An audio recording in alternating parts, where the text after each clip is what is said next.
اس میں ایک بات اور بھی عرض کر دوں، یہ سارا کس طور سے ہوا ہے کام؟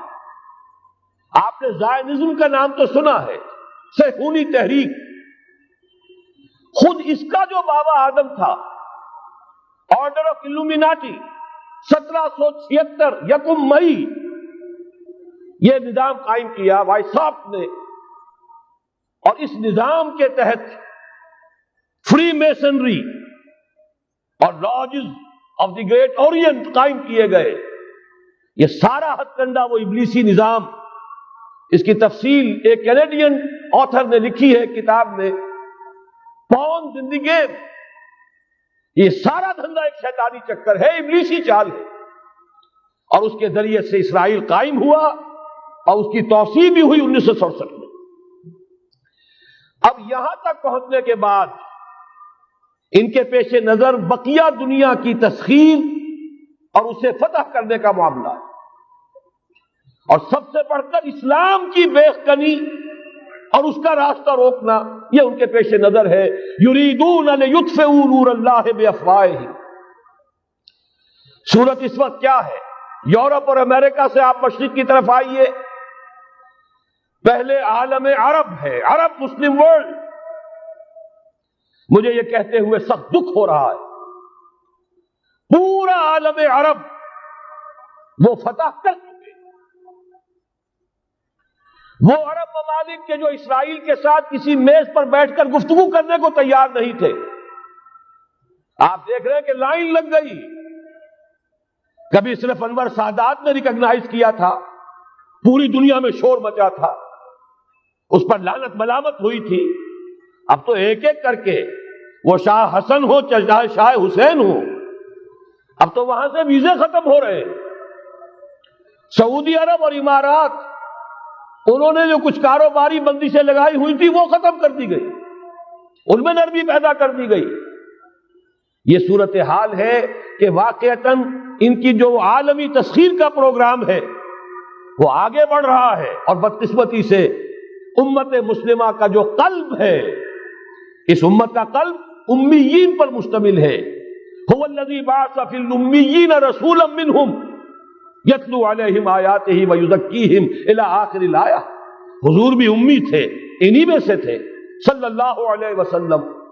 لیکن آج وہ قلب جو ہے عالم اسلام کا، وہ یہودیوں کے شکنجے میں کسا جا چکا ہے۔ اکثر وہاں کے جو حکمران ہیں، امریکہ کے ایجنٹ ہیں، اسٹوجز۔ یہ حالات جہاں تک عالم عرب کا تعلق ہے، تلخ حقائق ہیں جو بیان کر رہا ہوں، اس لیے کہ آپ کے سامنے رہنا چاہیے۔ یہ جو اقبال نے کہا کہ دنیا کو ہے پھر مار کے روح و بدن پیش، ابلیس نے پھر اپنے درندوں کو ابھارا، اللہ کو پا مردی مومن پہ بھروسہ، ابلیس کو یورپ کی مشینوں کا سہارا۔ یہ دوبارہ ایک بہت بڑے پیمانے پر حق و باطل کا گھمسان کا رنگ پڑنے والا ہے۔ ملاحم کی جو حضور صلی اللہ علیہ وسلم نے پیشین گوئیاں فرمائی، الملحمۃ العظمی، تاریخ انسانی کی عظیم ترین جنگ جو ابھی آنے والی ہے، اس کو سمجھ لیجئے اچھی طریقے سے کہ اس میں جو قوتیں ایک دوسرے کے مقابل آ رہی ہیں وہ کون سی ہے۔ نیو ورلڈ آرڈر کہنے کو امریکہ کے زیر قیادت ہے، حقیقت میں امریکہ خود یہودیوں کے پنجے میں، یہ وہی ابلیسی طاقت ہے جو آگے بڑھ رہی ہے۔ عالم عرب کو فتح کرنے کے بعد اب ان کے پاس اگلا عالم اسلام کا حصہ ہے، غیر عرب مسلم ورلڈ۔ ایران ہے، اس کے شمال مشرق میں ترکستان ہے، روسی اور چینی، مشرق میں افغانستان ہے، پاکستان ہے۔ یہ ایک بہت بڑا سالڈ بلاک ہے۔ اس کے بعد اگرچہ ہندوستان آتا ہے، بھارت، ظاہر بات ہے کہ وہاں مسلمان اقلیت میں ہیں سوائے کشمیر کے، لیکن یہ نوٹ کیجئے کہ وہاں بھی کم سے کم 15-18 کروڑ مسلمان موجود ہیں۔ آج بھی دنیا کا سب سے بڑا ملک جس میں مسلمانوں کی تعداد اور جن کی نفری سب سے بڑھ کر ہے وہ بھارت ہے۔ اس کے بعد پھر انڈونیشیا، ملائیشیا ہے، اس سے آگے ہے پھر فار ایسٹ، ابھی انہیں فتح کرنا ہے۔ نیو ورلڈ آرڈر کا یوں سمجھیے کہ ابھی یہ ہارڈ نٹ ٹو کریک، ابھی ایک لوہے کا چنا ہے چائنا کی شکل میں موجود، اور مجھے یاد آ رہا ہے ڈی گال کے الفاظ بہت سے لوگوں نے سنے ہوں گے. اس نے کہا تھا کہ ہم نے خام خواہ روس کو اپنا دشمن بنا لیا ہے، وہ تو ہمارا بھائی ہے، وائٹ ریسس، وہ تو بنیادی طور پر یورپین قوم ہے. Beware of the yellow masses of the east. تمہیں گھبرانا چاہیے، تمہیں خبر لینی چاہیے. وہ مشرق بعید کے جو زرد رو لوگ ہیں، China, Indo China, Japan, yellow race.